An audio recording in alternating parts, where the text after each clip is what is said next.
Hello and welcome to Punch and Roll. It's so nice to be back after our little break. We are so happy to be here. You might notice we are missing somebody, but we'll address that in a bit.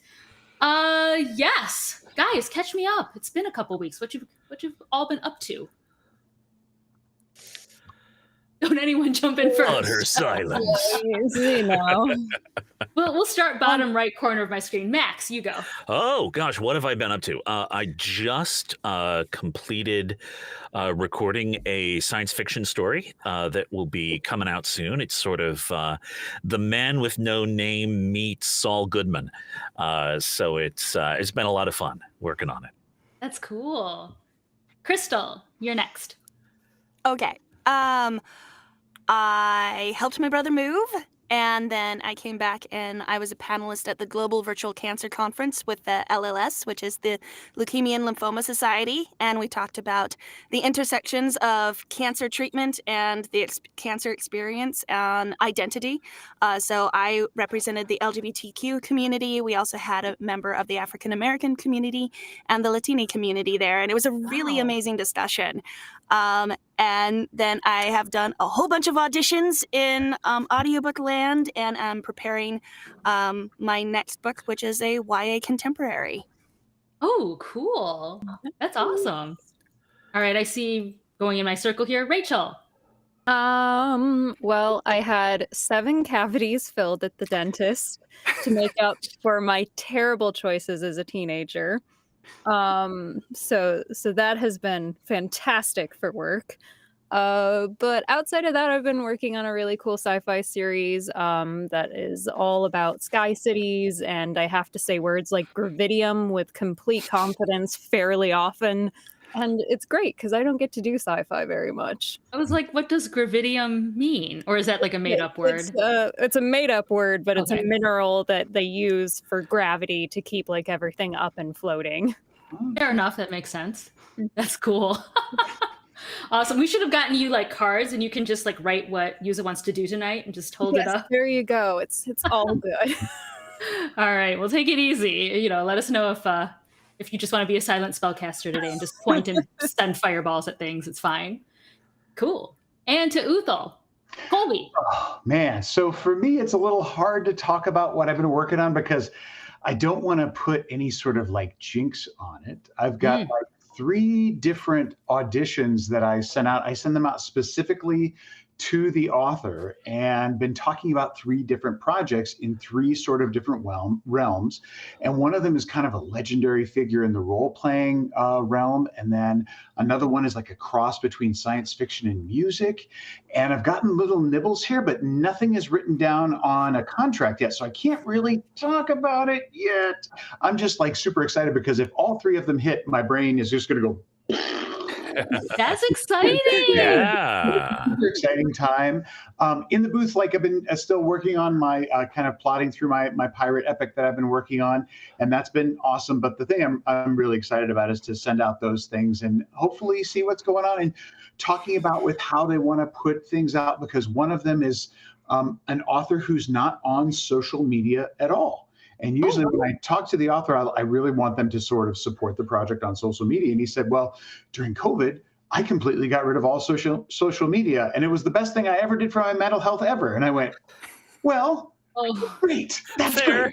great. But I still need it. And he came back and he said, well, I have all these people that I know and we can talk to them and this person and these bands kind of like this book and we could make it kind of a different thing. And I went, oh, that's like a completely different way of promoting the book than I'd ever thought of before. And that's super exciting. It just sort of makes my brain sort of fire in like really cool, interesting ways. I'm super excited about it. So that's what that's awesome. That's awesome. Cool.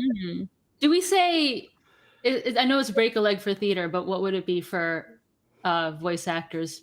Please not break a vocal cord. No, Like a console? you know, when I used to teach theater, I used to use the opera term in boca de lupo, which is like in the mouth of the wolf, which sort of meant like, you know, even though you're in the mouth of the wolf and you're in incredible danger, it's like, hey, do good while you're there. So that's awesome. Maybe that, I don't know.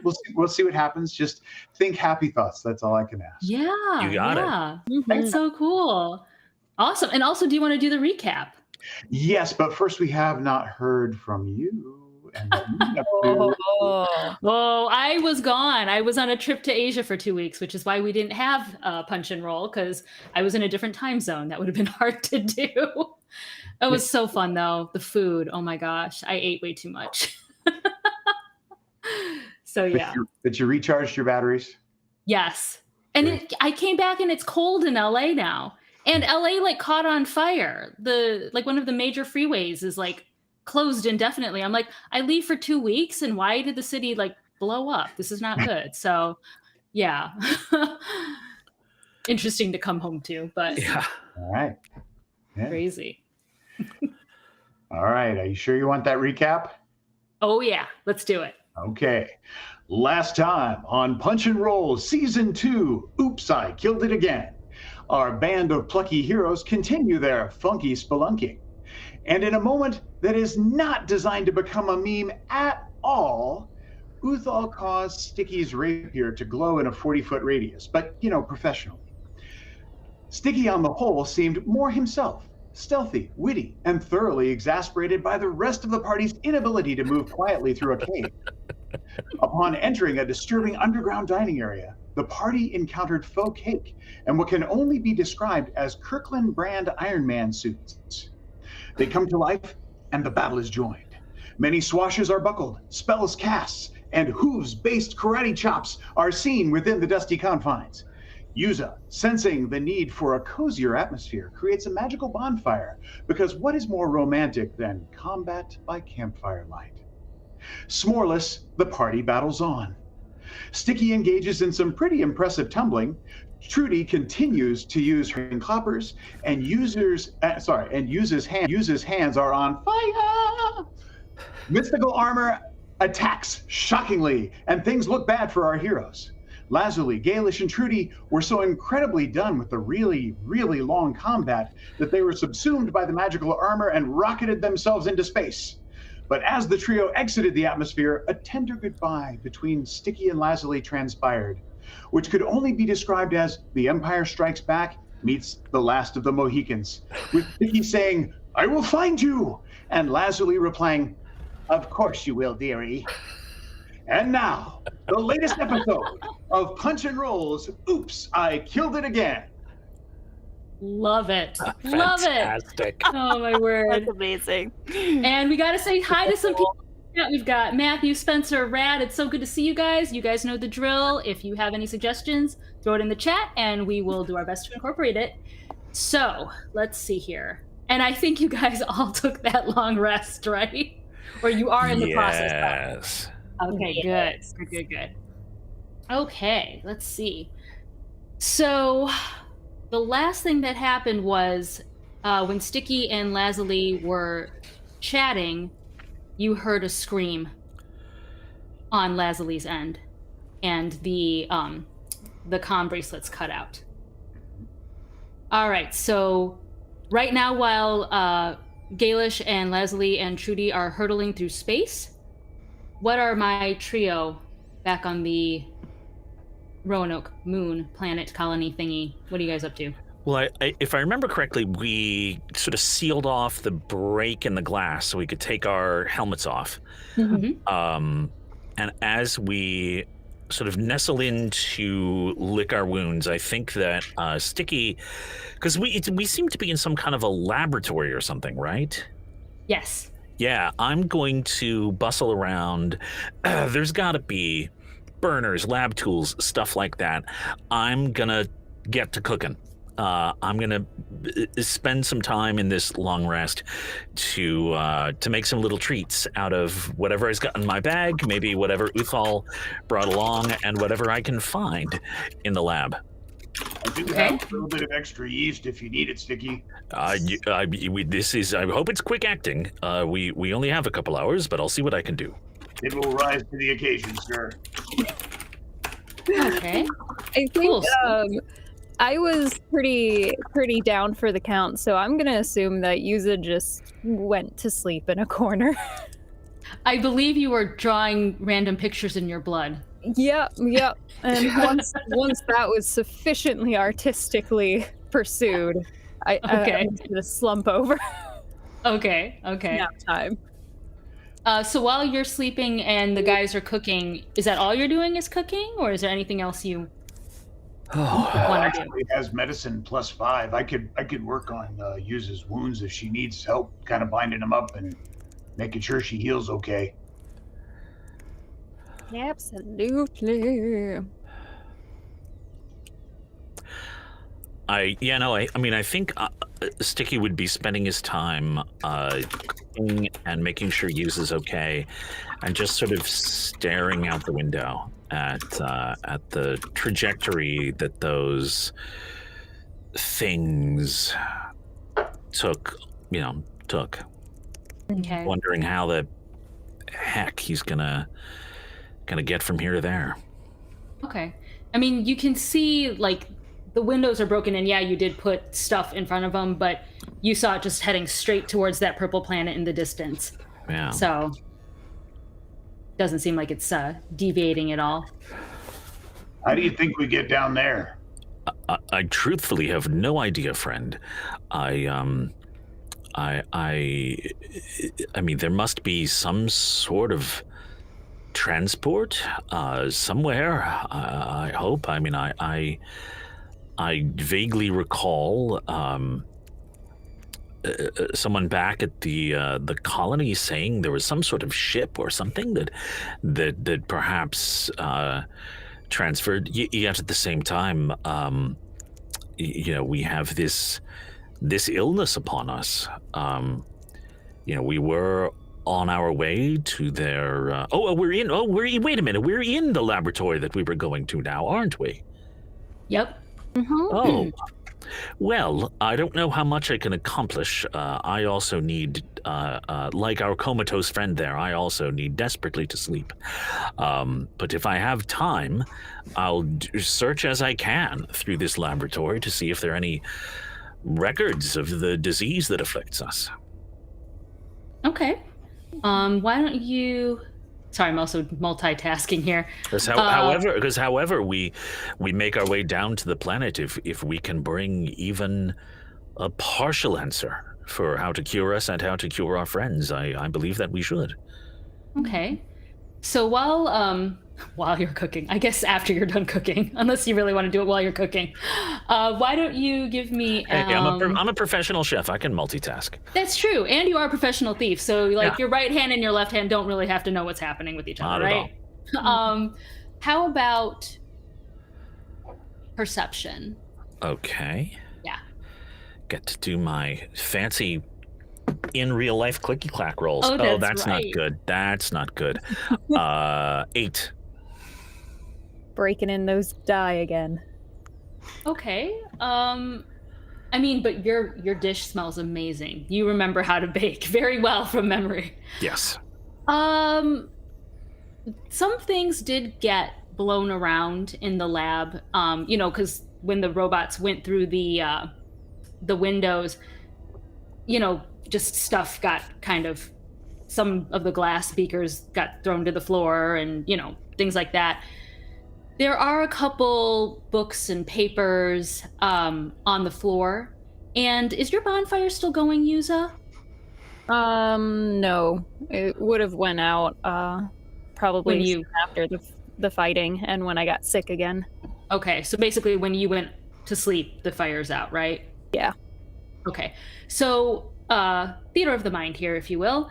You see some books on the floor, some papers, and some of the papers have also fallen in where Yuza's bonfire was and are slightly apart to varying degrees. Well, I rescue what I can, and I don't know, Uthal,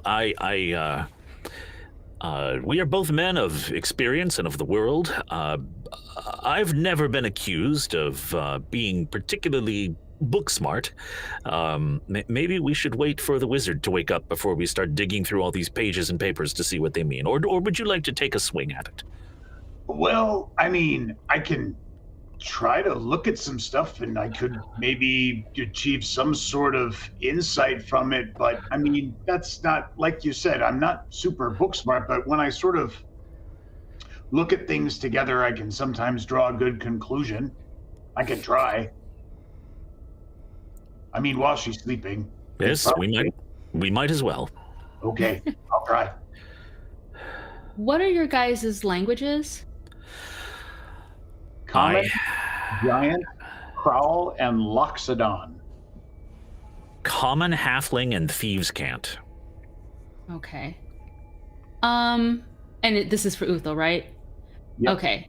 And I rolled this on my insight.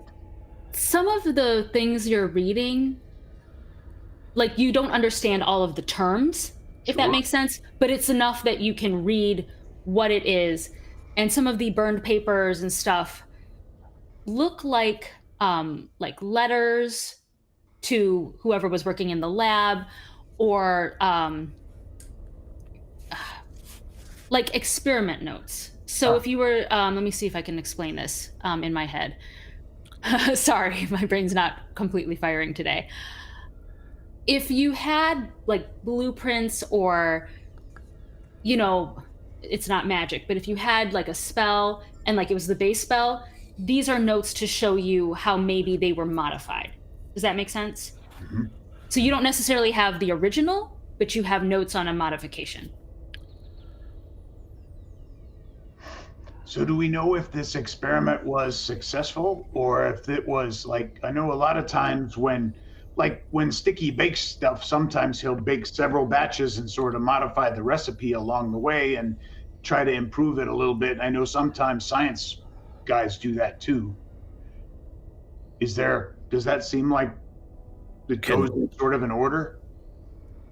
Like a recipe, you mean? Like does it follow like that? Like there's one about You can see the progression of the research. We tried it this way, and then we tried this, and then we tried this, and each one of them is a different iteration of that. And can you tell whether these are attempts to find a cure, or were they doing something else that maybe caused this to happen?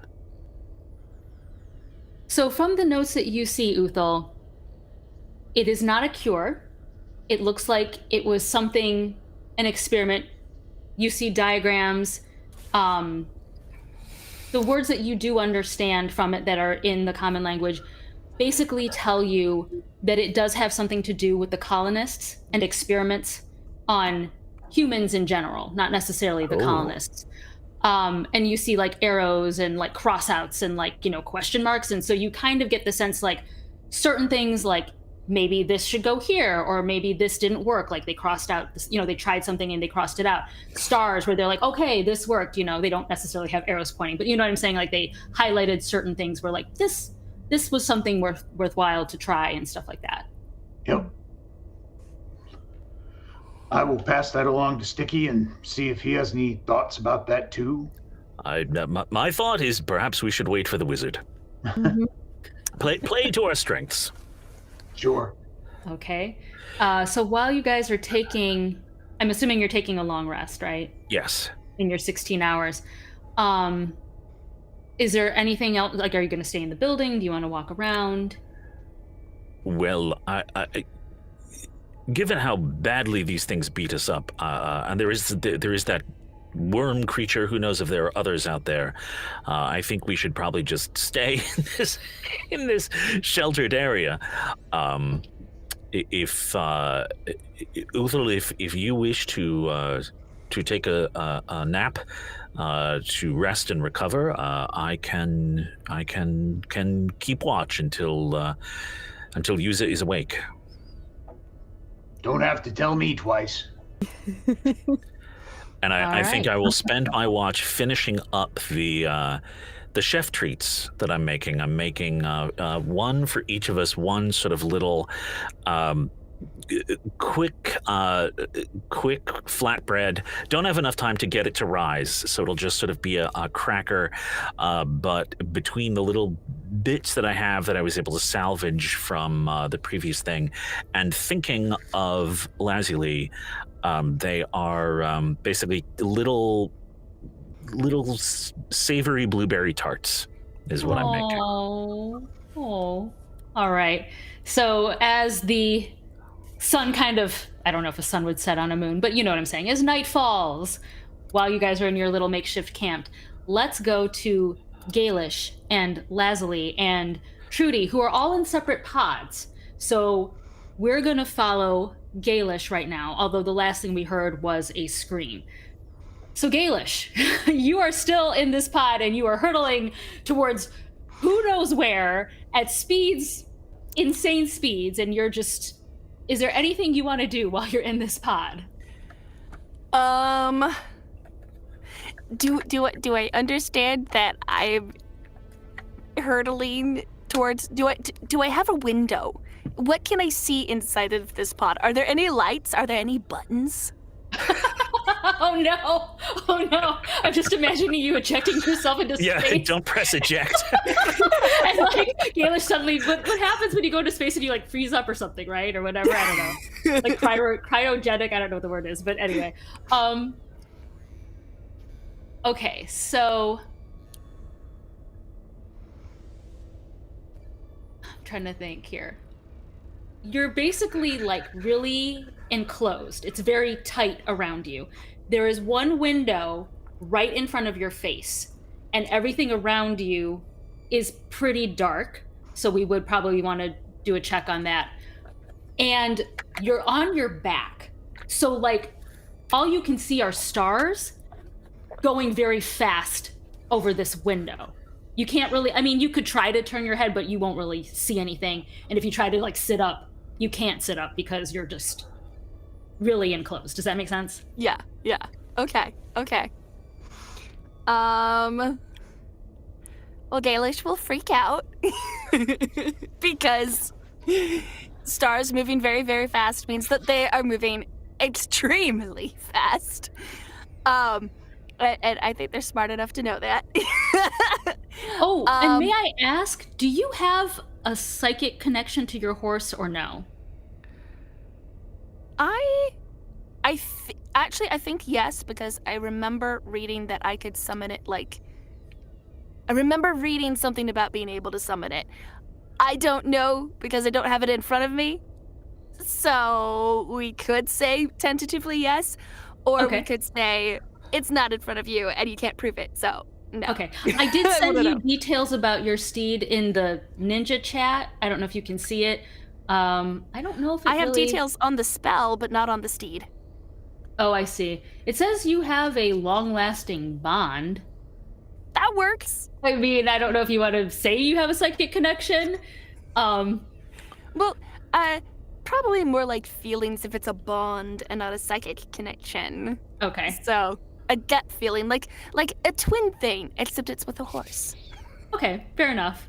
Yes, you hear it's kind of panicked, nay, like in its other pod, you know, but you sense that it's nearby. Like it's not like it's hurtling somewhere else away from you. Like you guys are all headed to the same place. Cool.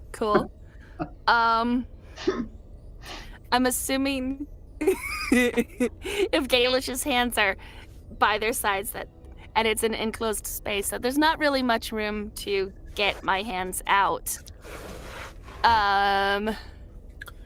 I guess one thing that Gailish might say is like, let me out, and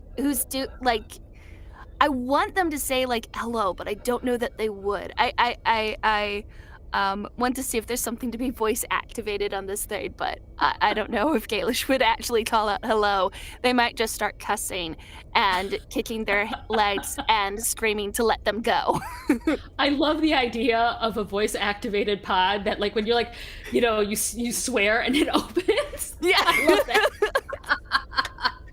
that. Go ahead and roll. You're really tight. We'll say investigation. Okay. I go, and I do not want you to die by cryogenic pod ejection, so we're not going to do that. I prefer not. I rolled a 4. Fair. You are really tightly in there, so like, yes. I don't know if you can see it, but your hands would be like, you know, you can kind of maybe feel just like a few inches up and down. You feel the seams where the pod closed, like 2 halves of the thing. You don't feel any buttons. You don't feel any door handles, you know, no more windows or anything like that. So you're pretty enclosed in it from what you can tell. But you're also panicking, and you can feel Trudy's panic, so that probably doesn't help. Yeah. So as you're hurtling, suddenly you hit with major force into something. And you're like in the thing and you like jars you a little bit. And then surprisingly, the pod opens. And so it opens. Okay. Nearby, I guess if you're in there, we'll say it's also kind of nighttime, twilight where you're at. So darkening, blues and purples in the thing.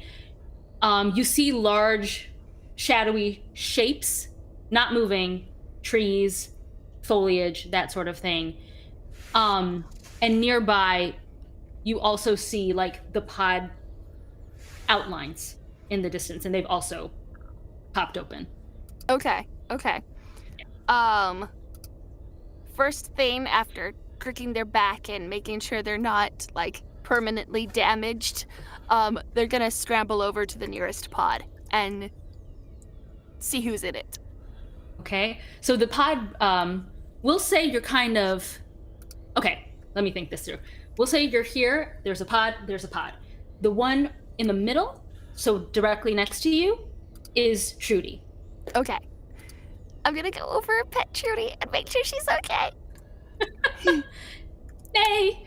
Oh, Nay! Oh, I'm so glad, Nay! If Trudy could like hug you, she would. But her legs don't work that way. But yes, she is so glad to see you. You're safe. Okay.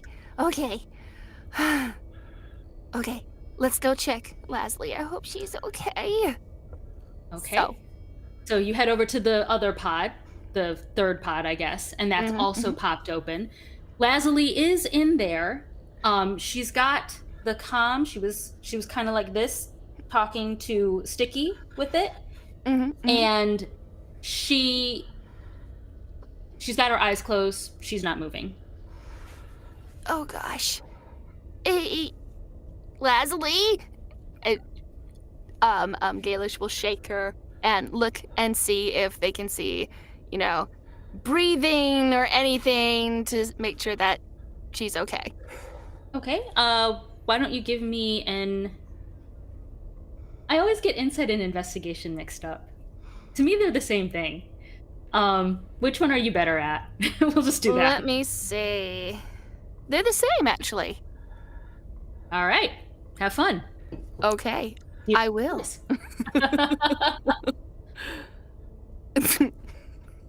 I rolled a 5. Well, the best you can tell is she's not dead. She is breathing, but barely. She won't wake up.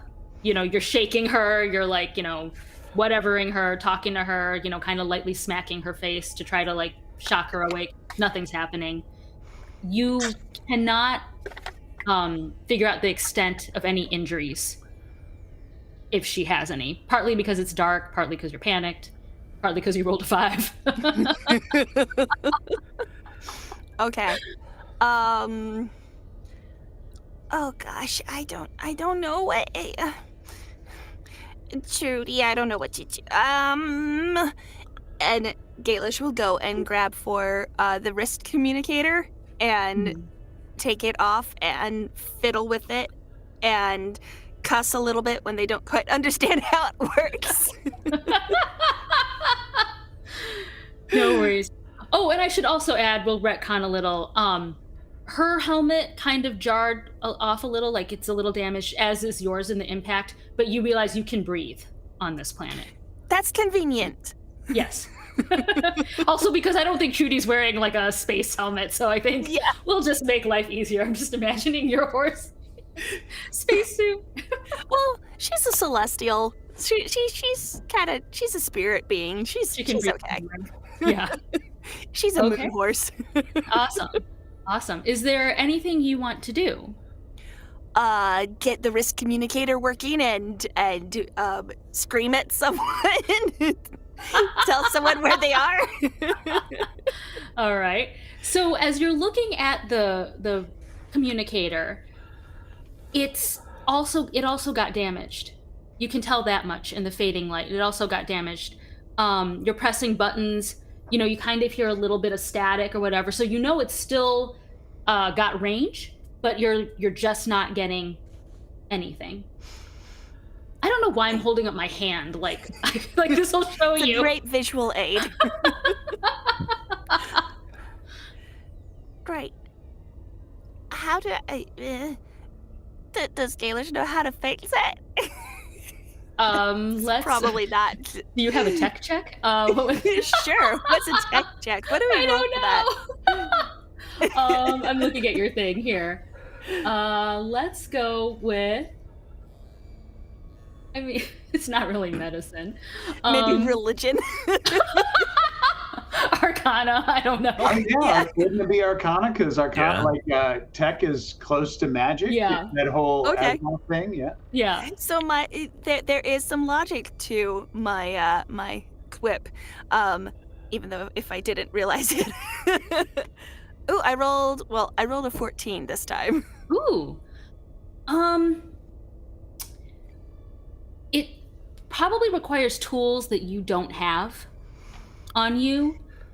And maybe even a little bit of know-how that you've never seen this. This is not something from your world. So, it's fixable, but you might need a little bit of help. Okay. Yeah. I think next thing I'd like to know is, can I see anything that looks like it was made by something intelligent? Are there lights since it's getting dark?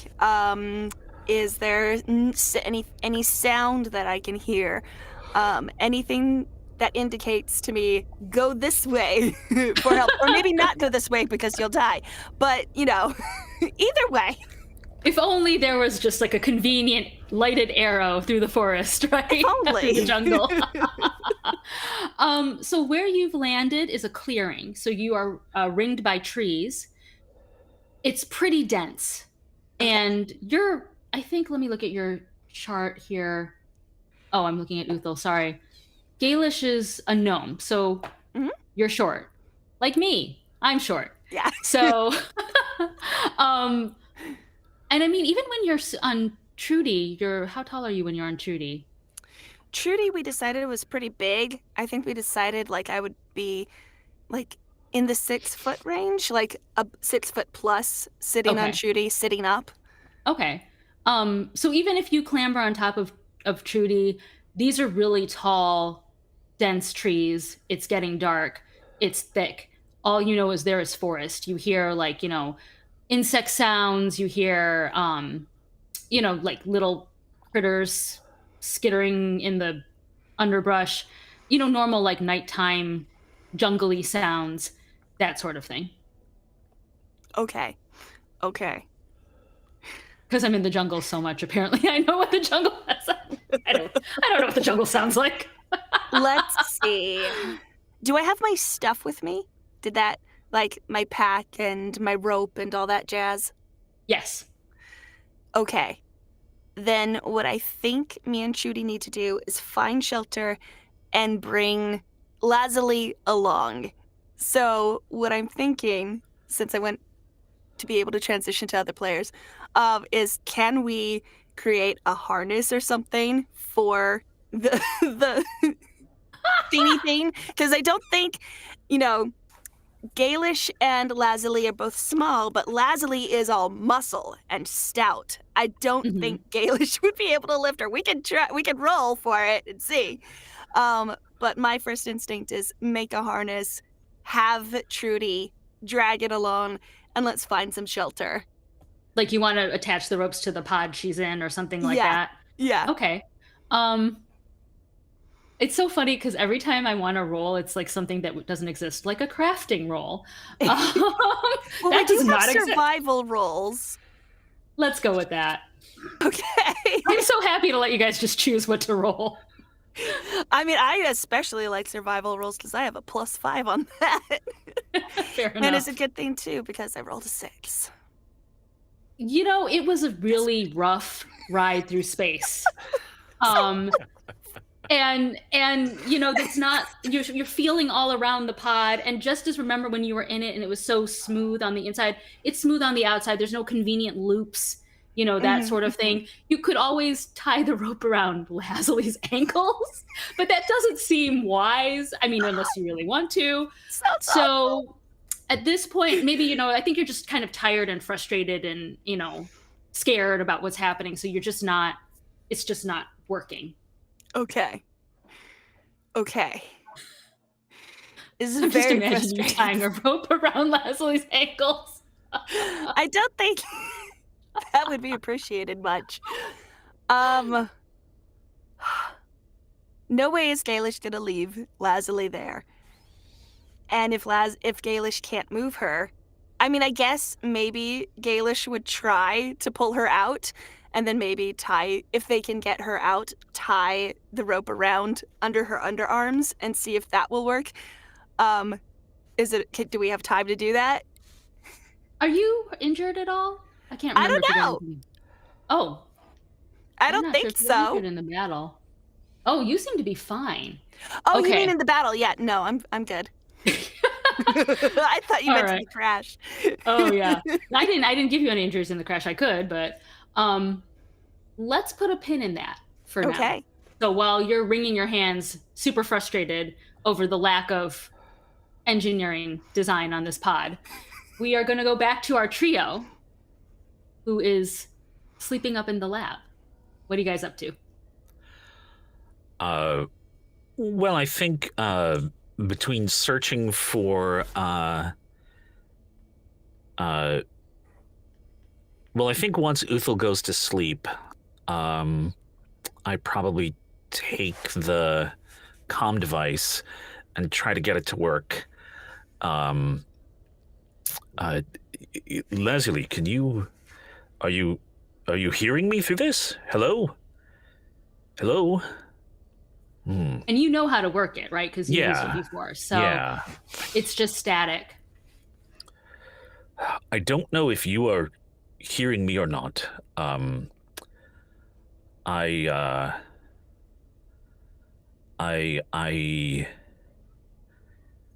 don't know where we are. I don't know where you are. I know that that wherever you are, you have my thoughts with you. I hope you can hear me, and I hope you know that we will come for you. And I think with that, I will go to wake Yuza when it is time for somebody else to take the watch. Yeah, right as Sticky's finishing that, you just hear. Oh yes. Sorry, just clearing my throat here. I wasn't talking to the device. Yuza, it's so glad that. Are you feeling any better? Yeah, I feel great now. Good. I was hoping, because I desperately need a little bit of a rest, and Uthal is out. We've been going through these papers. I can't make heads or tails of them, but Uthal was saying that they were perhaps registers of some experiment that was being done on humans. This place feels fairly secure. If you, with your knowledge of the arcane and if you're able to figure something out, Uthal and I, we were talking. I mean, do you know what we should do next? I mean, I want to go find some way of following those devices to find our friends, but at the same time, if the cure to our condition lives in this lab somewhere or on this moon somehow, I wish we could bring it back to them. What do you feel we should? You are clearly the smartest of us. What do you feel we should do? And Yuza will kind of put her hand on Sticky's forearm and say, Sticky, get some sleep first. I'll go through the notes. You need to rest. I'll take the watch, and we'll figure out what to do in the morning. All right. All right. Oh, and this is for you. It's just finished, and I hand her one of the sort of miniature blueberry tarts. This will hopefully refresh you. And the way these work mechanically is when you eat them, you get 3 temporary hit points. Awesome. I tend to need it at some point. Yeah, and Sticky will eat his and flop down asleep. Perfect. And Yuza will kind of move away from them a little bit and conjure another bonfire that she's going to sit back from so she has good light. And probably cast a minor illusion on the entryway behind us because she's not going to actually be watching the exit. So she just wants to make it look like a wall so that anything that comes through, she'll have a moment to figure it out because she's going to bury herself in notes. Okay. Cool. And so this is second watch then, right? Uthal, Yep. I take it you're doing third watch? Yep. Cool. Okay. So let's see here. You're looking at all the notes that Sticky gave you? Or are you looking at anything else, or? Yeah, she'll walk around when she conjures the bonfire to pick up any other scraps that, we might have missed in the dim light. And then once she's got it all collected, she'll kind of eat the blueberry tart and sit down to everything. I do have my feature as researcher. So if I roll, I should probably roll it with advantage, I would say, because I am used to combing through such things. Let us do that. Yeah.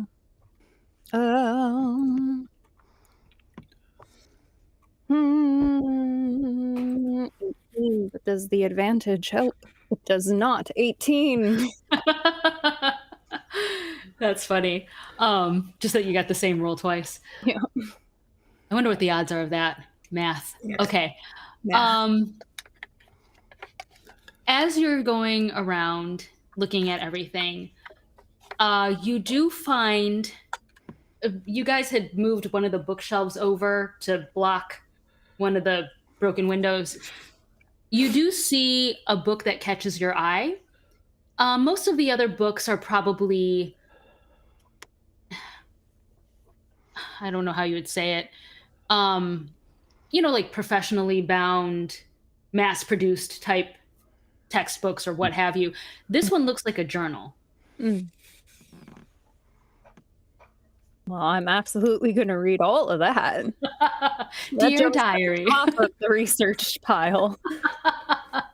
And in addition, you see, are you just looking at the shelves, or are you looking at the whole room? The shelves right now, probably.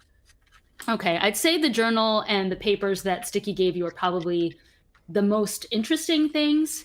Everything else just kind of looks like basic, lab protocol or something dull that you're like, who cares about that? Right.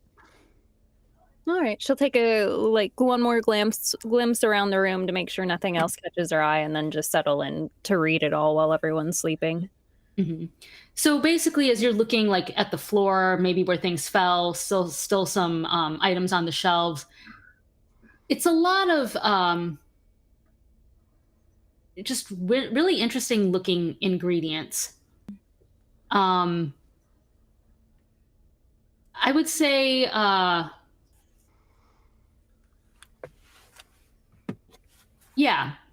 just really rare, hard to find.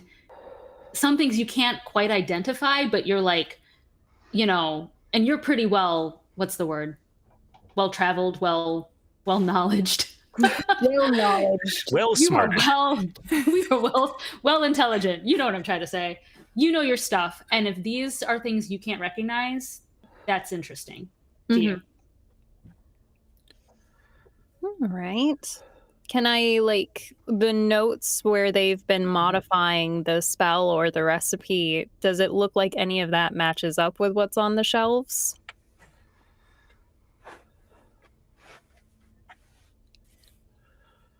Okay, let me think. I know your background, but it's not like you deal in dark magic or anything like that, right? No. Well, I mean fire, but But that's light. I mean, I speak like demonic and abyssal and minotaur, so I've spent some time around it, but it's not my go-to. Okay, fair enough. Um, since it's not your field of study, you know these would be like forbidden arts, Mhm. you know, that kind of thing. All right. Well, what's in the journal? I love it. I just can imagine you like putting your feet up on the broken table and reading. So basically, I can't tell you anything about the spell, but let me tell you about the crushes they had on each other. You find the scientist's burn book. you're like, oops, wrong book. You switch it out. That'd be awesome. Basically, this would be like kind of like a log of what they were doing in the lab. It's not a daily log. You know, there's some as you flip through it, you see like it's kind of over weeks and months. So this was an experiment that was going on for a while. To summarize, basically, I would say around the middle it gets interesting when they're talking about setting up the colony for research purposes and how they whoever they is, you don't know because obviously they're not writing their name down in this thing, but how they chose candidates to bring them over to the colony, things like that. And they do refer to their employer, their boss a lot.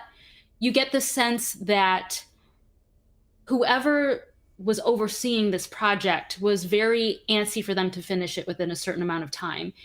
And it was not getting done on schedule. And so they were under a lot of pressure.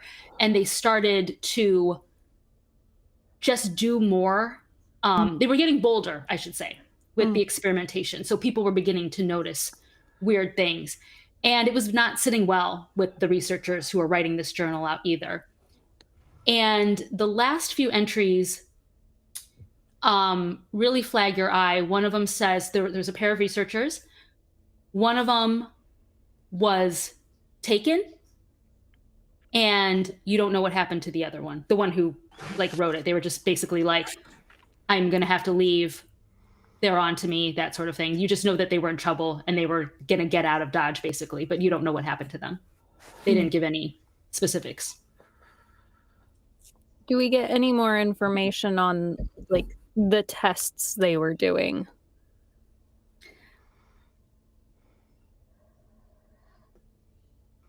It's kind of like necromancy, right? So wouldn't you be able to use Arcana on that? It pretty much is. It's in that vein.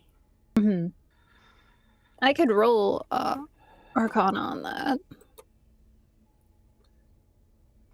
14. You know it wasn't a good experiment. Yeah, I mean, necromancy is trafficking with the dead. They were taking live souls or live essences for whatever reason. In theory, it should have killed people. They didn't know why it wasn't. Having them turn into zombies was a weird side effect. And oopsie, because they would rather have just disposed of their... If you're taking life from them, it makes sense they would be non-living anymore.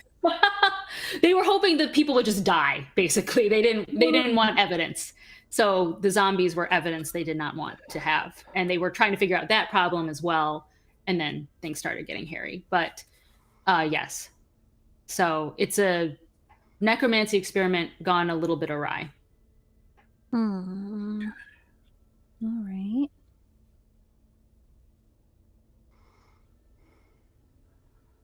Well, can you just give me a D20? Just for funsies. Funsies, absolutely. So much funsies. No, quit it. Stop. I don't want a Or A 4d20. I just want a 1d20. like passive perception, or I got 57 on Arcana. Oh my gosh, that'd be amazing. Also, Matthew says Nice. you have incredible luck rolling the same number twice. He's like, she should go play the lotto Hey, with that. man. What are the odds? Yep. So rolled as a 9. you are reading all this stuff, you're really it's really engaging stuff, right? You see a shadow outside your domain, Mhm. you know, illusory door or whatever. Did you guys have the bonfire going? I can't remember. The bonfire's out. I have it going. I restarted it Oh, that's for right. reading. You did. So yeah, the whatever is out there kind of pauses, but moves on. I'm gonna go wake up Uthal. It's probably time anyway, and if there's a shadow going on. Hey, what's happening? I saw a shadow. Okay, I'll go look. It's like there's a scary monster in the dark. So I'll go wake up my scary monster.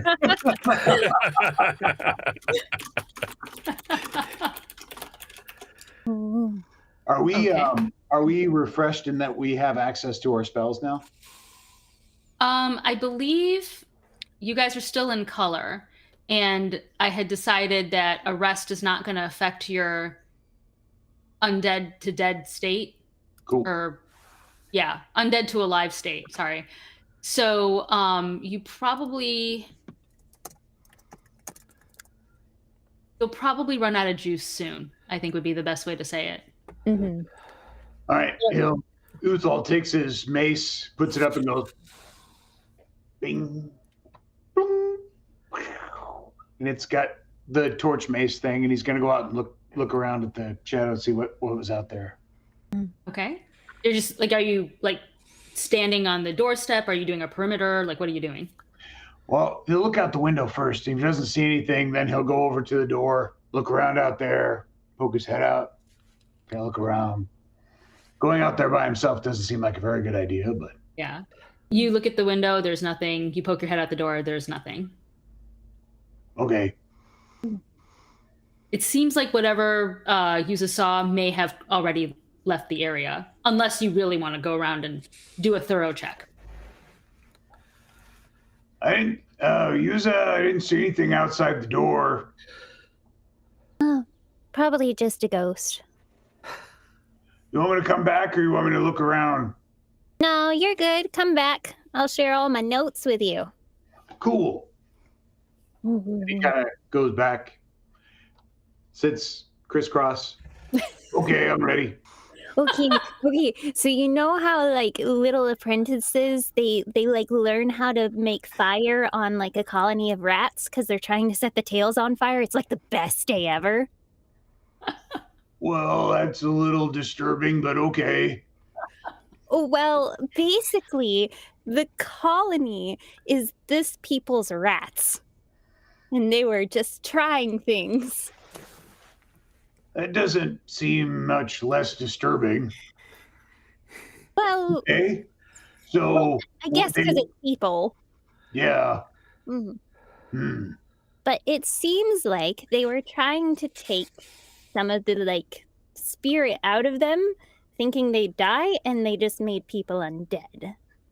It's not really my area, so I'm a little fuzzy on the details, but that's what I've been able to find out.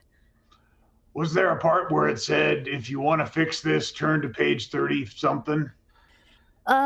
No. Well, I'm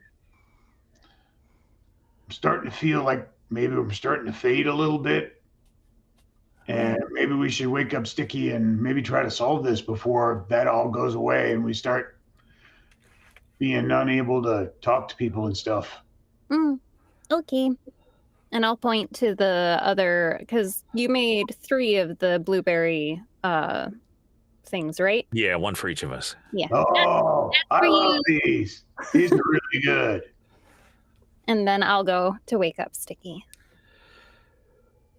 Thank you. What And were you then- able to discover from the notes? Yes, I will immediately go into the exact same morbid metaphor as he's waking up. Like, I don't care if he's not fully there yet. I'm just gonna start right on rat tails on fire. There's like no sound, right? And you're doing your gestures, and all you can see is Sticky's face go. It's like a montage thing.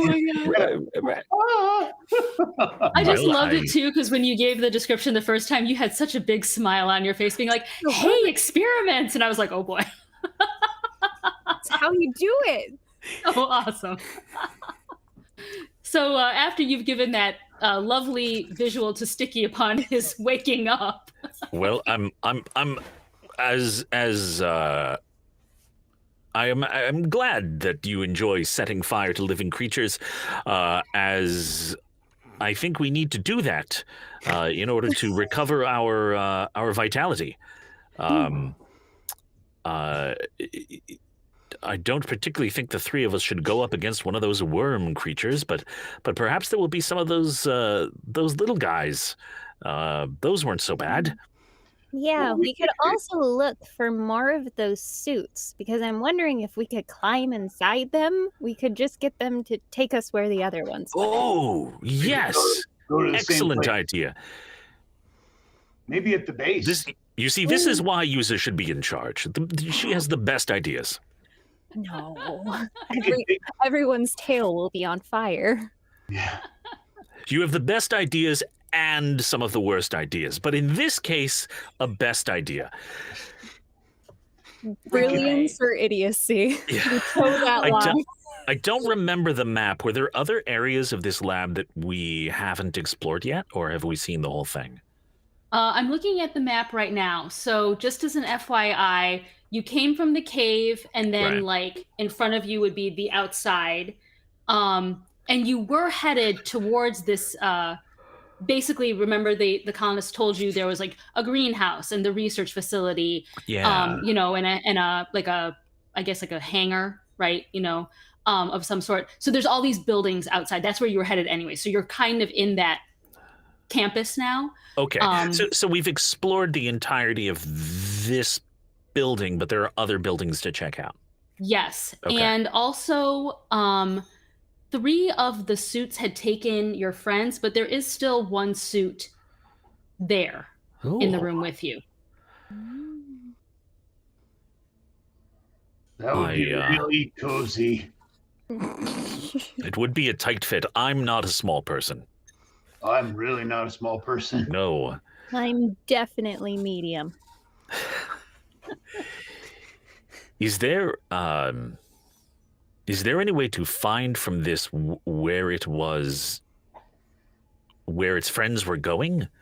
I mean, I know the planet, but it seems like that's a big space. Mhm. Is there a way to confirm where this, any information on it at all that we can get about perhaps where it would have gone? Like coordinates or talk to Joe or that sort of thing? Yes, I mean, I don't know that Sticky would know, programmed flight plan, but any, I mean, it's basically a magic suit, so I can go over to it and try to see what I can find. But with my 8, I think I used all of my brilliance.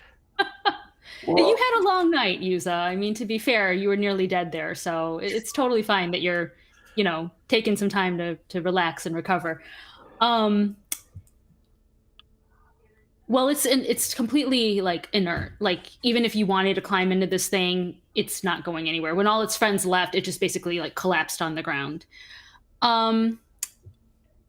What's funny is I never can think of names on the spot. So give me time to think. But you do see, like, on the arm, like a little, there was some words, and then, like, CORP, and then, like, more smudgy. So there was a name of some sort on it. All you can make out is the letter CORP. All right. They misspelled. Perhaps the name of some local lord of some kind.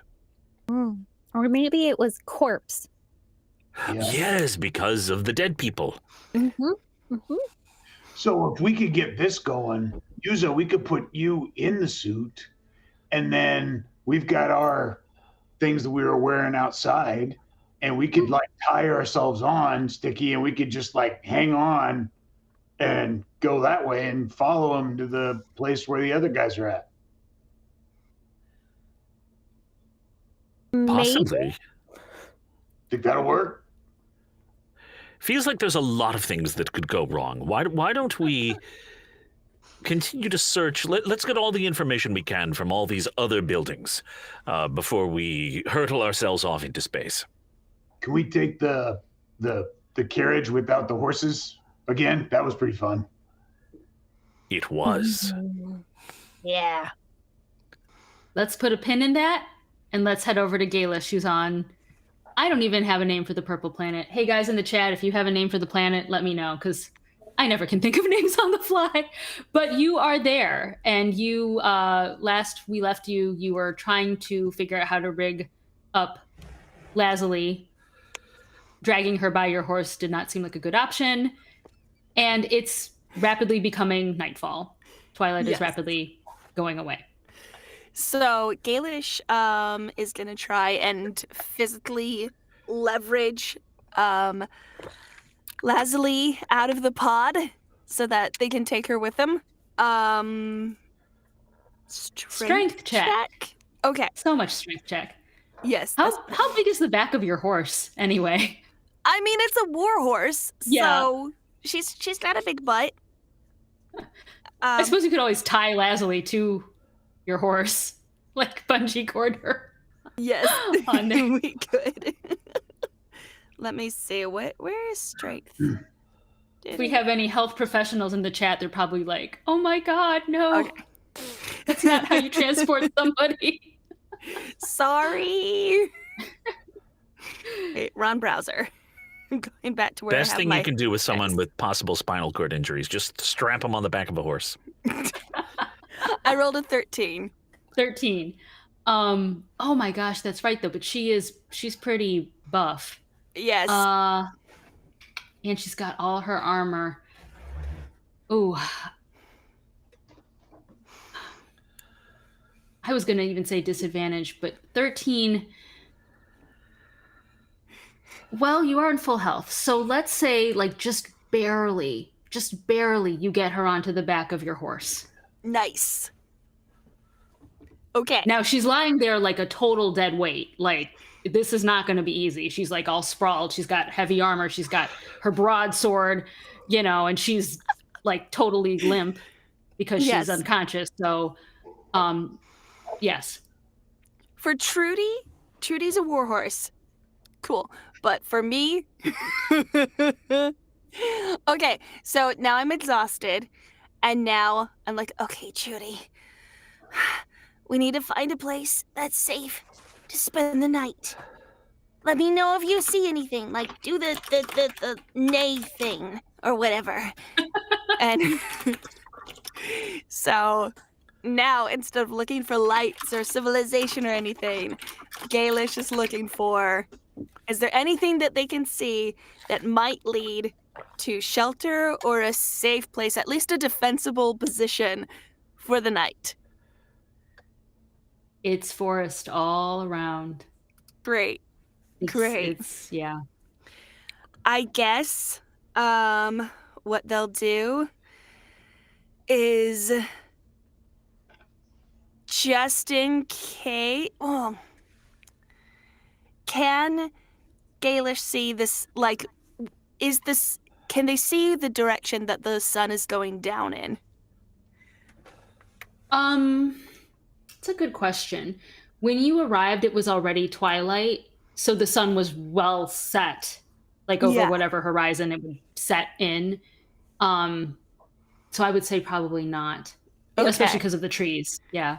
Okay, so so Gailish is going to grab some branches, go over by their pod, and put the branches in the shape of an arrow, kind of pointing north or whatever. I don't know, because we don't know where the sun is.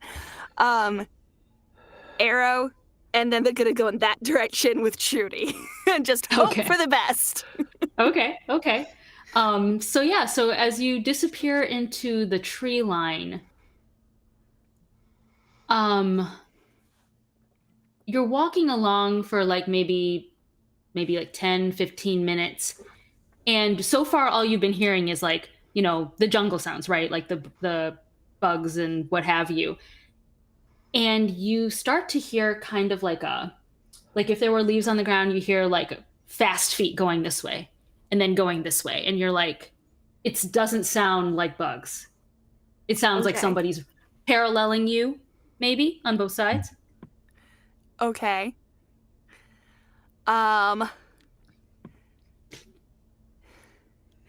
Gailish is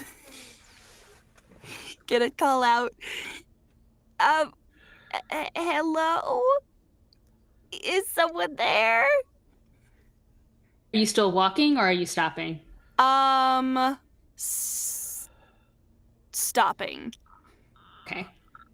Let's see.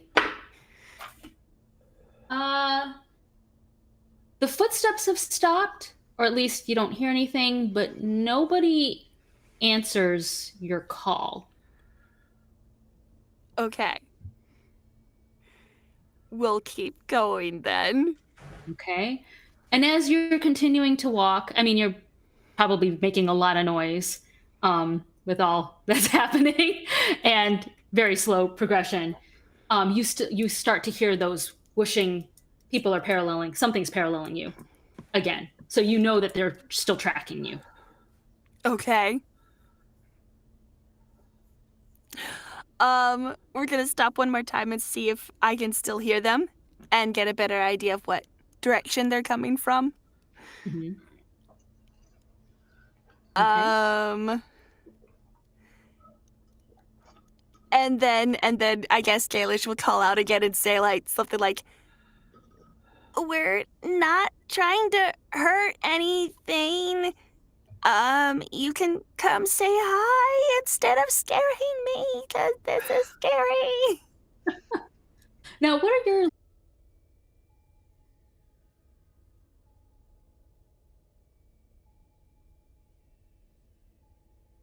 I think it allows you to make up to 10 in one swipe, in one whatever it is.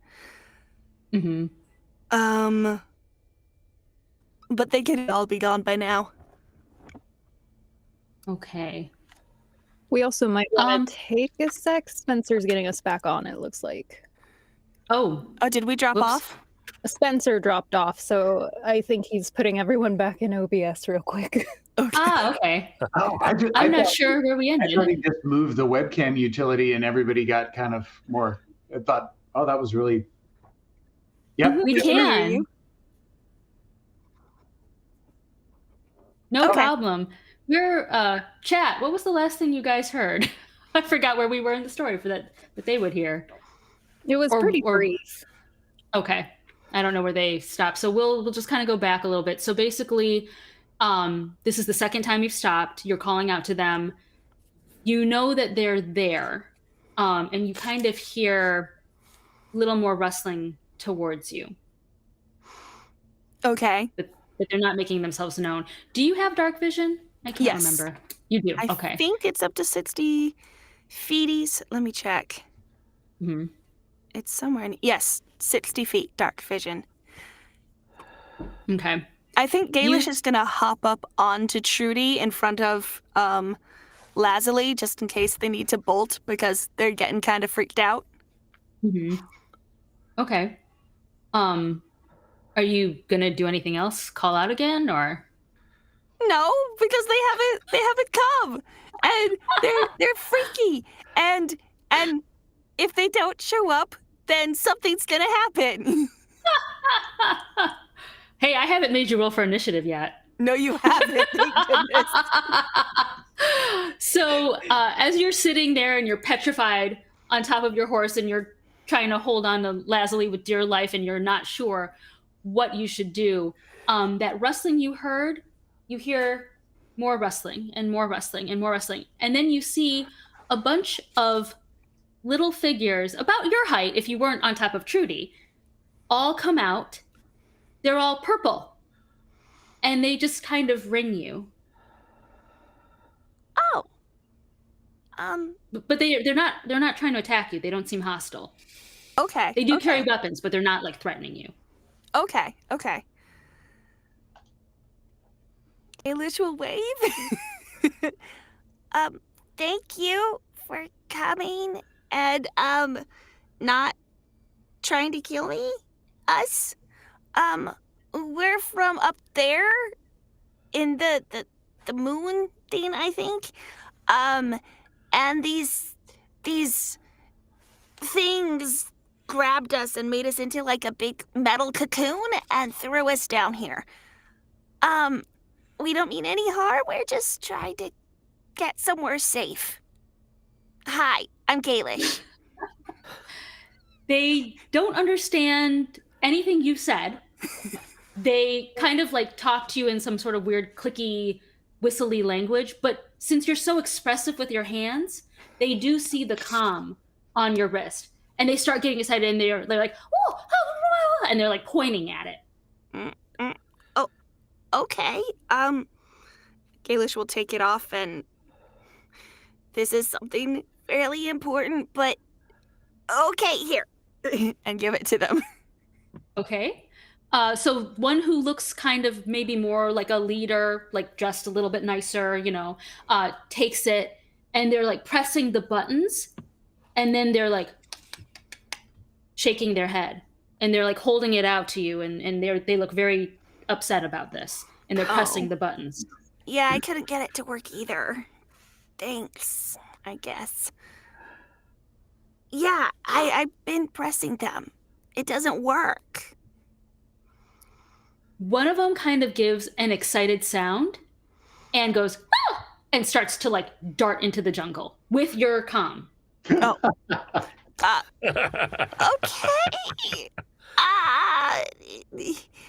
Is that person trustworthy? And okay. There's more of you than me, so I guess I'll just stand here. You're just still on your horse, right? Yeah. So the leader that grabbed your comm comes running back, kind of puts their hands on their hips, shakes the comm at you, points deeper into the jungle, starts talking to you again, that like weird like whistly click stuff. And they start to run away again, and all the purple people run with them. Some of them are like pushing your horse to go in that direction. Okay. Trudy, come on. Here, girl. Let's go. So I guess you're going after your watch, right? Yes, I guess I am. All right. So let's put a pin in that and let's go back to our trio. What are you guys up to? Well, if we've cleared this space out, I guess we should move on to the closest other building. Yeah, take the moon buggy over to the next building. Yeah. Uthal, did you have that blueberry tart that I set out for you? I did. It was really good. Wonderful. Thank you so much. You're very welcome. I'm going to have mine now. Oh, there we go. Do you think we should perhaps, did you guys tell me about the shadows outside, or you're just letting that be a surprise? Well, I didn't, and I kind of feel at this point Yuza would have forgotten all about it. Fabulous. Then let's get going. Yeah. Because after Uthal didn't see anything, he probably just kind of went, ugh. Yeah. Yuza assumes it was a ghost. Yeah. Oh my gosh. All right, then I guess we'll clamber on to the horseless carriage and head to the next closest place. Your horseless carriage is actually left back at the cave. You guys remember? You drove the horseless carriage after the fight with the worm. You left it outside of that cave and you walked through the cave to the research facility. So you'd have to walk back. Well, we could backtrack through the same way we got here. You can, if you really want it. it seems very useful. Your guys' call, if you want to backtrack. I believe it was also slightly broken. Because was it? took damage. It was took damage. broken by the acid blood of Yeah. the. Oh, okay. Yeah, it did take damage in the fight, so I do know I would have to be rolling damage on it after a while. It's your call if you guys want it. Battering ram at some point during that. Right. Yes. Well, perhaps we should use it if we have to return to the colony. If it only has a limited lifespan left, we should save it for the return journey. Yeah. The buildings are pretty close now, right? So we could just go out and walk it. Yeah. So basically, when you saw them in the distance, you saw like a cluster of buildings. That was the far campus that the colonists had told you about. So when you step out of the research lab where you're at, and assuming it's light now because it's daytime, you see the other buildings. They're within 30, 50 feet. They're close. Great. Okay. Yeah. Any differences among them? Any, with a big blinking "you should go here" kind of sign, or should You guys we really should we want just arrows, take them in don't order? you? Well, I mean, You really I want don't know. arrows. I don't know. There was a hangar, so I figured if nothing else, we should be heading that way. Yeah, let's go to the one that has the tallest roof. There we go. It's got stuff. Yeah. Fair enough. If you want to know what is out there when you leave, there is a greenhouse. There are farms kind of also in the area. And then there's farther away is a bigger building, which you assume is the hangar. Well, let's save that. Let's patrol what we have here. Should we check out the greenhouse first? I for one wouldn't mind loading up with some tasty supplies. Okay. We can. We should be careful, though. Wasn't there an attack in the greenhouse, or they lost someone in the greenhouse? We might run into trouble. Oh, all the more reason to go. We do need to kill something. Perfect. There's a lot of things very flammable in a greenhouse, I'm sure. Okay, so you guys are headed to the greenhouse, or are you going to split up? Nope. Oh no, no. Absolutely not. Okay, so as you approach the greenhouse, it's pretty run down. You can tell it hasn't been used for a while, as the sun's hitting it. Some of the glass is broken. Some of the there's vines overgrowing it. It's very disrepair. Okay. You do see some plants and stuff still in the beds. Some of the pots are broken, some of them are intact. There's nobody working in there. No sign of life. The real question is there the ladder? Because way back in episode 1, they wanted their ladder back from the greenhouse. Oh my word, you have such a good memory. I didn't even remember that side quest. I'm just saying that I can blink into the astral realm with the ladder and set it down so that I can get it later. I love it. You don't see it outside the building. It's quite possible it's inside. Well, should we head in? I mean, we should investigate. If there is evidence of an attack, maybe that will give us more information. There is the ladder that, we have to find. Also, I feel like Yuza, you get an inspiration point for remembering that. Because that is a really good memory. So, yes. And please remember that you got an inspiration point for me, because I won't remember. Fair. Can you tell I'm the gamer who does all the side quests? It is so awesome. I love it. Oh my gosh. Okay. And Matthew, you're right. It should be a purple house. Purple plants, purple everything. Not a greenhouse, but a purple house. Yes, that grows green things. All right. So as you approach, you see the doors closed. There you go. Yep. Yeah. I gotta be a scarier DM. None of you are like, let's check for traps. Let's just go in. Why would they trap their greenhouse? You never know. I'm hungry. Ah! As you get eaten by the plant. Oh my Right. gosh. Yeah, so people Yes. want some rhubarb. What you got to do is you got to put like some sticks at the bottom of a pit right in there. Yes. That's what you need. Yep. I mean, to be fair, food is limited. You can't just go walking in and getting food whenever you Well, want. that's They gotta true. ration it out. So yeah, so as you get eaten by the monster on the other side of the door, I'm just kidding. So you go in, and you can tell the door hasn't been used in a while too. Like it's kind of sticking on its hinges and stuff like that. Yeah, there's just it's a mess. It's a mess. What you saw outside is worse on the inside. Broken pots on the ground, plants, dirt everywhere, shards of the pottery on the ground. A fallen ladder. There is a fallen ladder in the corner. Grab it.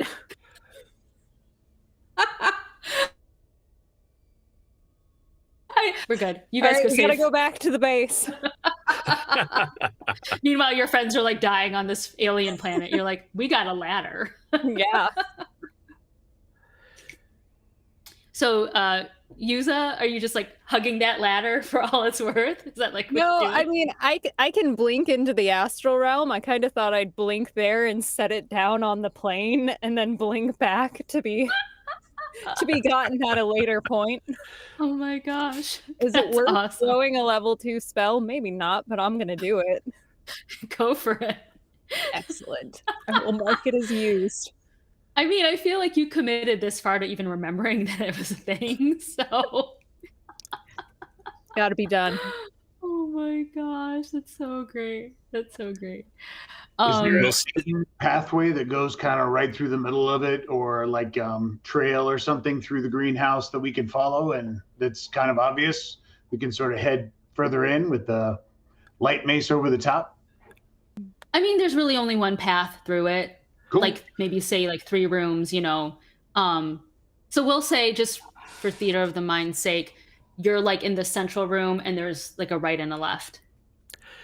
As Sticky goes along, he's going to be rummaging around to see what edible plants and foodstuffs may still remain, and if he happens to find other interesting things along the way, okay. Okay, let's say, would that be medicine, I'm thinking? Or survival? Could Or natural they're the same nature? for me, but could I add my proficiency from cook's utensils, because I'm looking for things that are edible? Yeah, sure. All right. Oh, that's still not very good. 9. And while you're at it, oh wait, no, that was Yuza. Never mind. Yuza, you shared everything that you discovered about the books and like the ingredients. Yeah. They have all your knowledge. Okay. So for Sticky, there's a few things that you find. What kind of specific ingredients are you looking for? Oh, whatever they have. I'm Okay. on an alien greenhouse. I don't know what they'd have. A couple. Nobody likes couple kale. Yeah, you're like, what is this? Why is it so Space healthy? beets. Yeah, you find a few vegetables, like, a few berries and stuff like that. And Yuza, why don't you give me investigation? Very well.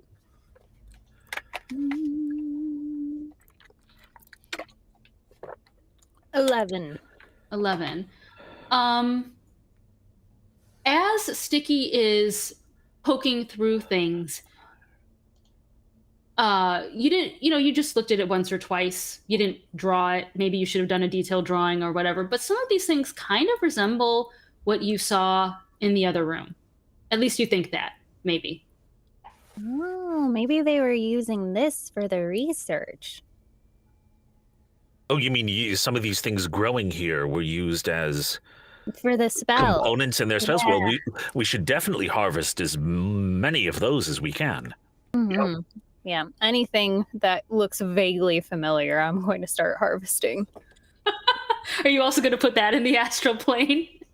If I need to, I can I'm do just it 2 imagining more you. times before I need to sleep. You've got like bags and bags of like, veggies from this place. I just have a little house in the astral plane holding it. spot.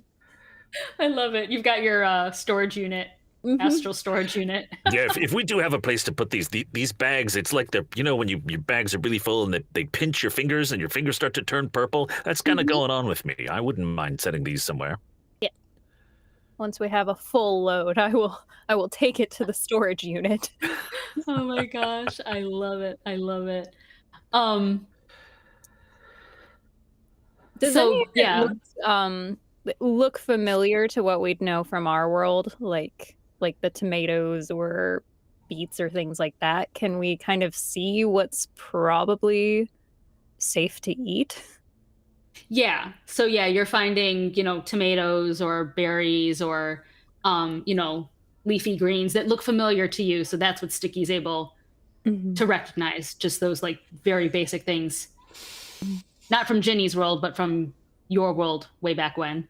Okay. Are we still colored, by the way? You're gonna be probably in 5 minutes not. Oh. Just FYI.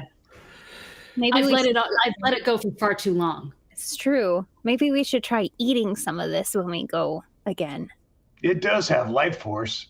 It does. Maybe it'll work. Oh, is there a plant that has survived that we could kill? Like a sentient plant or just a plant? I don't know that it requires sentience. We haven't established that yet. It's true. We know that killing things helps us heal. Yeah, can we rip out a dandelion? I mean, anything in the pots is still intact, which is surprising, right? So some of the damage to the building may be recent. That tells you that much. But yeah, so anything in the pots is still alive. Let's clear a little space so it doesn't spread. And Yuza, would you like to burn something? Yes. Absolutely. All right, clear a little space so the flames don't spread to the other plants. But see if I can find a nice, big, healthy plant that might have a lot of life force. We can sacrifice. Find a purple rose bush sitting alone in its pot in the corner, and Yuza's just gonna light it up. So you're not lighting anything that you recognize. Are you killing something that you? Well, what are you the trying to kill? purple rose part of the experiments? Well, I'm asking you guys if you are picking something deliberately that you recognize or something you do not. Why don't we start with something we recognize, just so we understand what it is? And if that doesn't work, we'll move on to the more bizarre things. Well, if Yuza's going to roast it, we should probably find something like a pepper. Like roasted peppers would be pretty great. Fair. Roasted space peppers. As Uthal is saying... That's a great idea. I take out my rapier and I just start sliding a whole bunch of veggies onto them to use as a kebab. Nice. Yeah, as Uthal finishes saying that, his eyes light upon the exact thing he's looking for, the peppers. It's like the sunlight hits it just so. It's like you nearly hear the angels go, "Oh, peppers," as you skewer them, Sticky. All right. Walking back to when Lazuli asks what we were doing while she was kidnapped. Sticky was making kebabs. Doing some barbecuing. Would she be surprised? She would not. She'd be proud. Maybe. So as you brandish your sword and say, "For Lazuli," and Yuza, I'm assuming you just set it on fire with the cantrip, right? Nothing Absolutely. that costs you. With no restraint. Okay. So you char them very nicely. They smell really good. Nothing changes for you guys. You still feel the same. But now you have some lovely roasted peppers to eat. Well, I'll set those aside for later. Maybe we should try one of these things we don't recognize. Yeah. Yep. So we'll clear it out again, move everything away from one thing we don't recognize, and I'll cantrip it. Okay. How Not far are you guys? not kebabbing these time in case there's some toxic fumes or anything. I feel like Max is reading my mind as we go. How far away are all of you from this? Well, we need to be it's near enough to absorb its essence if it gives it off. Yeah. So 5 feet, Yeah. Okay. right? Always. Because that's the idea. We want to be close. Yeah. Yeah, you're all around the table. Yeah. Okay. So as Yuza sets it on fire and it goes up in a puff of smoke, you start to cough and start feeling some bad effects. But fortunately, remember, parts of the room have been broken, so it's coming out. I would love for everybody to give me some sort of saving throw. Let's go with Constitution. Ooh. 14. 22. My dice don't like me today. 8. Ooh, okay. Uthal, you're fine. You're not standing close enough to it, maybe, or maybe you're just, the peppers helped you out. I don't know. And You're Sticky fine. was just leaning in to get a whiff to try to understand what its culinary properties might be.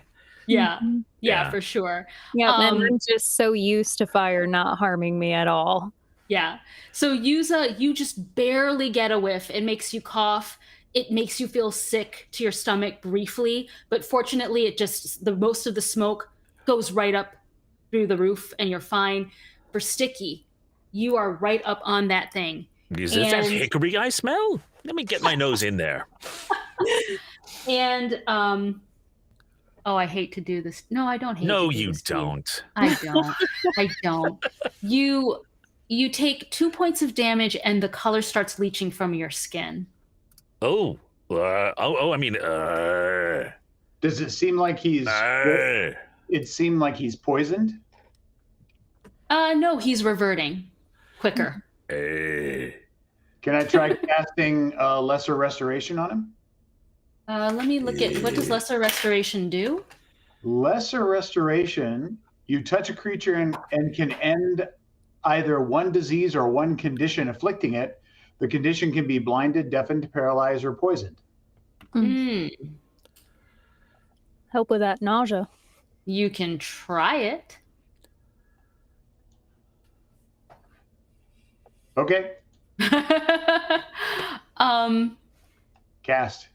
Well, the coughing and the sick feeling to Sticky stomach stops. So if he could communicate that through his zombie language, he would probably say thank you. But he's still reverting back.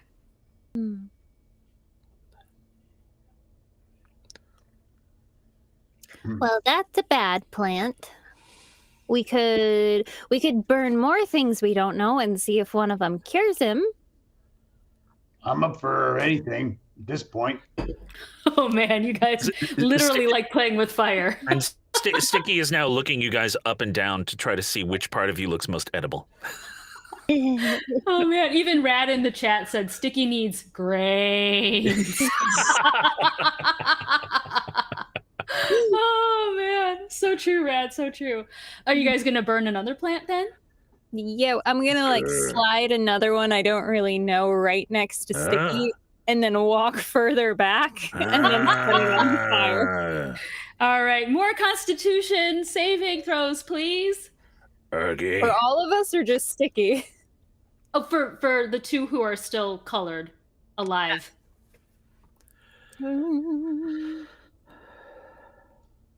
6. 5. Oh my gosh. And as you all get a whiff, at least you turn with the loving realization that you'll be able to communicate with each other in zombie once again. Well, at least we won't look tasty anymore. Also, 2 points of damage to both Yuza and Uthal. Well, this isn't working at all. Oh man. Oh. Is there anything else you want to do? No. If we're done collecting things, I'll blink back to the astral storage unit. Oh man. Maybe we should shamble off to the next building. Yeah. Sure. Well, you've got some farms and you've got the hangar. Where do you guys want to shamble to?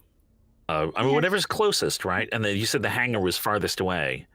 So we Mhm. should probably check out the farms first. Yeah, we'll at least go by the farms on our way to the Yeah. hangar. Okay, let's put a pin in that and go back to Gailish as you shamble by the farms. All right, Gailish, you are, I guess, trotting quite rapidly after this little purple dude who has your watch, your only link back to your friends. Yep. Anything you want to do while you're trotting away? Can I see if we're going on a trail? Like, is there anything to indicate? Wait, it's dark. I don't know. Am I still lively at this point? Yes. So basically, what's happening to you is happening concurrently to your friends. Okay. So I think, in theory, you crashed probably around the time of their beginning of their rest. You've got some time. Okay. Cool. So I want to see if there's anything around me that I could, like, any indication of where we're going. You do start realizing that Trudy is not having a hard time on, like, following, you know? So, like, if it was, like, uncharted jungle, you would assume that you'd be picking your way through a lot of stuff. But Trudy's following pretty well. And they all are staying on one, you know, they're twisting and turning. They seem to be following some sort of path or direction. Okay. Mm-hmm. So that's good at least.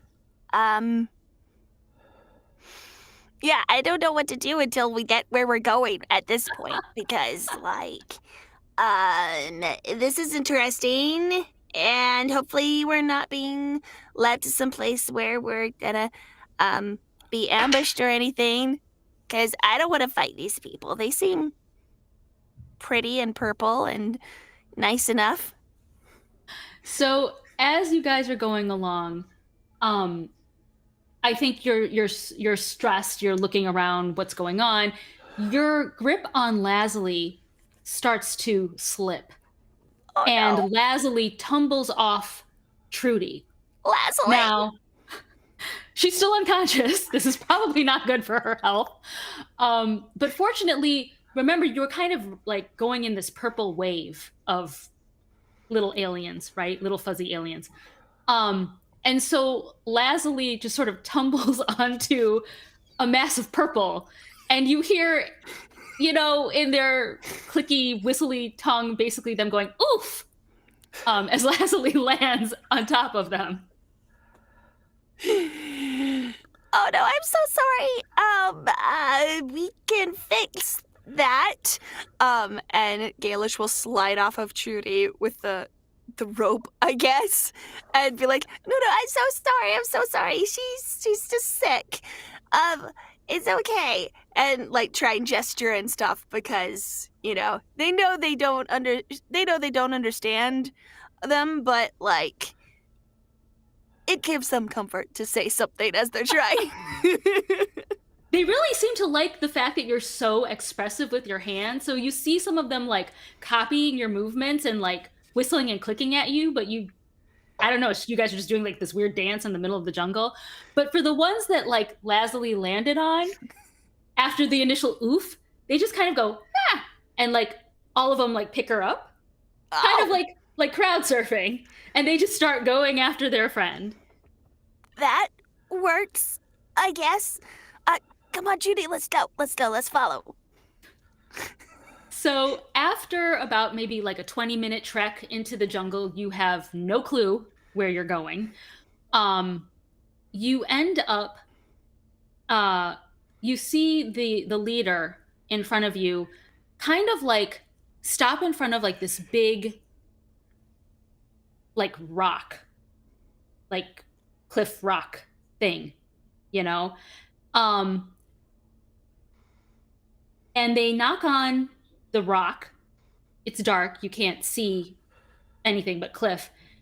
And they kind of click whistle at it. and then part of the rock slides away. Okay. And That's they dart inside. pretty cool and also a little scary, but they've been nice thus far, so come on, Trudy.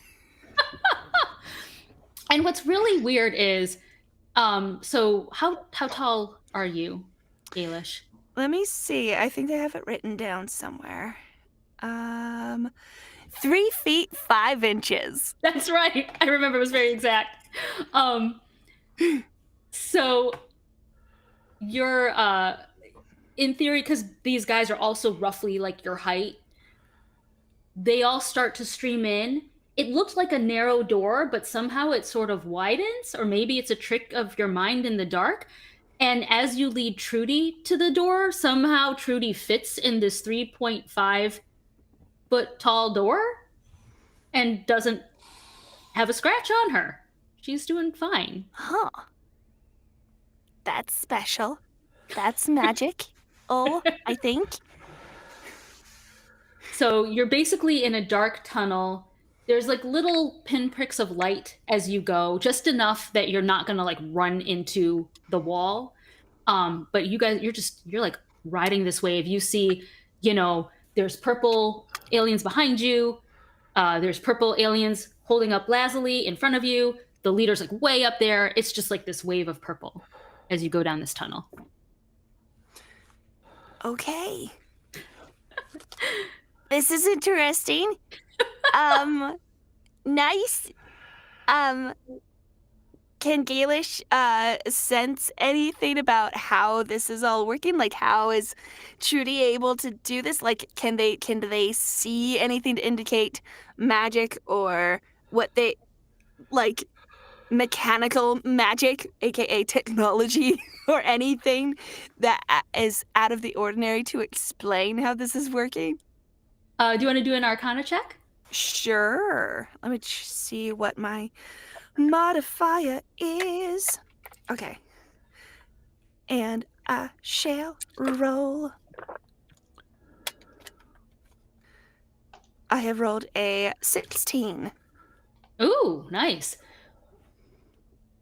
It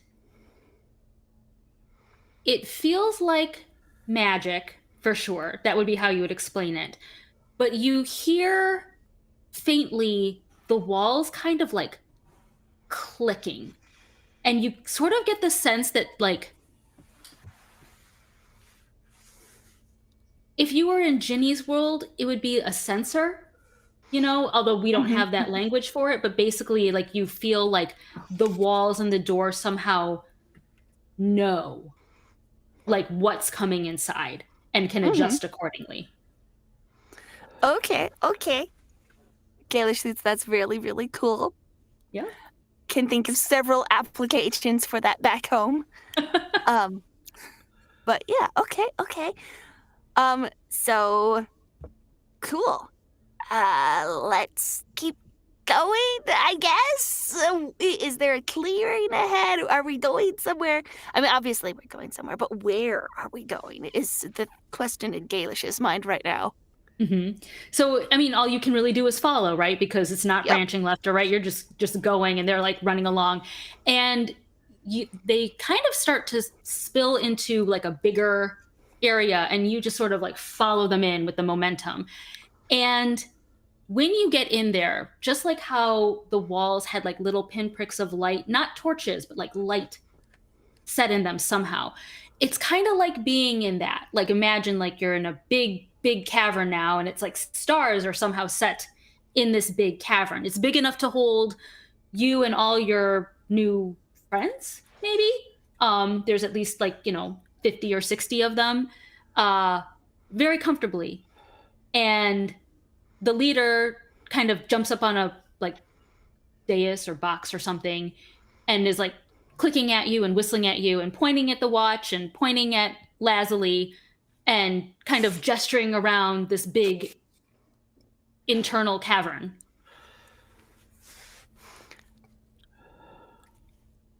Cool. I have no idea what you're saying, dude. But I'm Gailish will say, I'm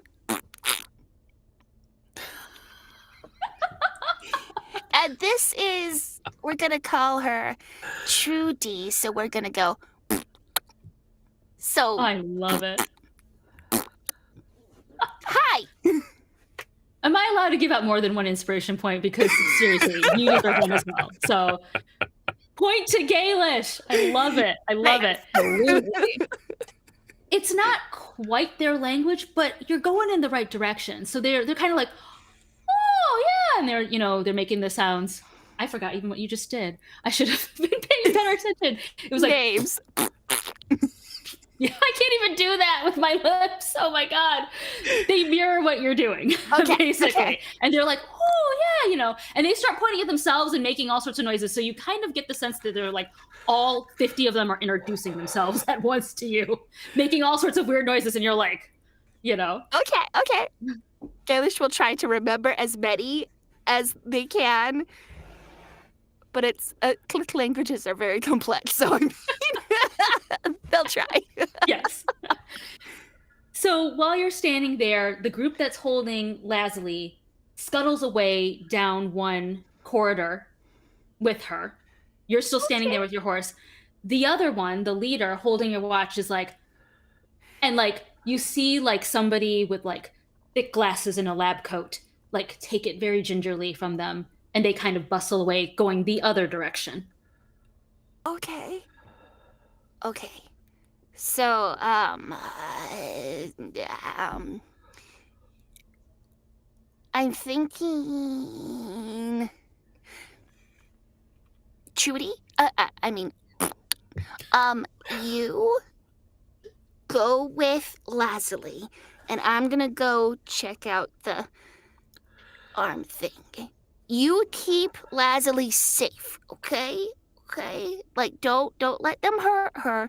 I don't think they're going to, but I just feel better with someone who can actually sort of communicate with her if she wakes up in horse. Well, she at least knows what a neigh is. So, like, you go with her, and I'll go with the scientist thing person. Nay! And Judy kind of paws at the ground and then like clocks away after Lazuli. All right. So you follow the scientist. Nobody stops you. And you just follow them down a short corridor into a lab. Again, with the like stars kind of in the... It's amazing how they're able to do like little stars in the walls. You don't see any torches, no candles, nothing burning, nothing flammable, that sort of thing. Yuza would be very upset with these people. Okay. I remember I was looking at the communicator thingy, and I knew it needed tools and stuff to like be fixed. Do I see the scientist person with tools? Like, is he fixing it? Can I figure that out? That's what he's doing. I think that's probably what he's doing. But I mean, I need confirmation because this is my communication with Sticky and the others. Perception or investigation? Okay. Either one. Let me see what I'm better at. I think I'm the same. Perception is way better than an investigation, so I'll do that. Okay. Let me do that just a sec. And I have rolled a 17. Ooh, yes. It is a very high-tech lab. You're I can't remember. You had research too or no? Did you have research in your character, or is that only Yuza? I think that's just Yuza. Okay. It's very high tech. It's stuff that you definitely haven't seen in your world. Maybe it might even not be in Ginny's world. Who knows? And the scientist, he doesn't even, like, as you come in, he doesn't even pay attention. He's so like engrossed in what he's doing. But you see the watch is kind of partway open, and he's fiddling with it. He's got some tools and he's, doing stuff, but he seems very sure of what he's doing. So you're not worried that he's breaking it. Okay. So I'm just gonna kind of lean over casually and just kind of watch what he's doing there, because maybe I'll have to do this again sometime. And I want to learn his techniques, because this stuff is weird, and he knows what he's doing. How close to him are you? I'm just, close enough to see, maybe 3 or 4 feet. Okay. So as you're like sidling up, like looking over, oh yeah. And he kind of stops what he does at one point, and he sort of like gives you like that slow turn and glares at you, and he's click whistling at you. And again, you don't know what he's saying, but you're beginning to kind of feel their emotions, and you get the sense that if you could communicate well, he'd basically be like, dude, I gotta concentrate. And how on earth did you break this thing this badly? You know? And he just goes back to what he's doing. And he sort of waves at you, like towards the wall. You see some like low benches kind of attached to the wall. He's like, shoo kind of thing. Gailish will take the hint and back away. Okay. Cool. So while you're sitting there, some of the purple aliens come in, and they have a tray of stuff. It looks like food, it's not anything that you recognize, but they're holding it out to you. Oh, thank Miming you. eating. Okay, and they're eating it? Well, they're miming eating it. Oh, okay. So Gailish will. Okay.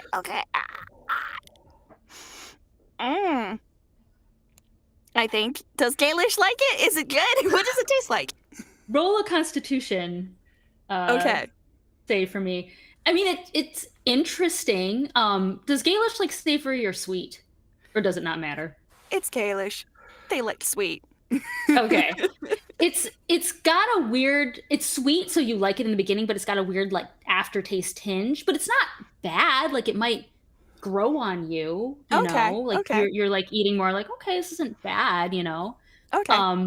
What'd you get for your Constitution? 17 again. Beautiful. No stomach problems at all. It's not poisonous. It never was poisonous anyway, but it doesn't affect you in terms of like, no tummy troubles. Yeah. So, nice. And you weren't injured, so you don't need to rest. So while you're there, time goes by, even if there was, reading material like a magazine, you wouldn't know what it says, you'd be like kind of holding, but eventually the scientist turns around very proud, and he holds up the watch, and he's like, "You're amazing."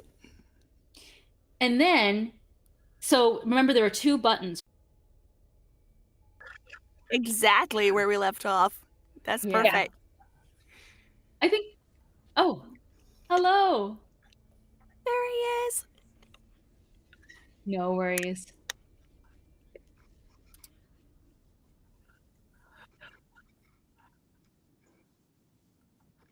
Perfect. Yep. Okay. Let me know when we're good. Oh, we're good. Okay. Hi again, everybody. Sorry about that. So, so the guy does a weird sequence with the buttons. He clicks into it, and he basically asks you, how on earth did you break this thing? That took me forever. Oh my gosh. How did you do that? We broke it. Well, I did not break it. Lazuli did. My friend. We were in a place up on the moon, and these suits of armor basically like grabbed us and made us into these like really fast cocoon things, and then we came and we crashed on your planet. And I don't know exactly how it got broke, but it got broke in the crash, I think. Sorry. And also, hi, and how did you do that? Because that is amazing. Do you mean fixing the watch, or do you mean how did I do the translation part of it? Yes. Well, I hate names on the spots, you guys. I'm so bad at names. I'm the head scientist here, whose name we'll come up with later. But Peter, just make all the NPCs Peter. that's awesome. Every NPC is Peter. So yes, I am Dr. Peter. It took a while. It was pretty badly broken, but it was a simple fix. I'd be happy to show you. We have a lot of. He kind of points at the wall. You see different varying. Like think of like a like someone's like man cave where they like post all their tools or something, so different various projects pinned to the wall. We're always working on things here. I can show you also how to do the sequence for translation. Yes, please. That would. Yes. Thank you. Thank you so much. Yep, no problem. And he presses the green button, getting ready to show you how to do it. There's more static coming through. We're going to put a pin in that. To the other team, you still have your watch, right? Yeah. Oh yeah. You're hearing static coming from the line. And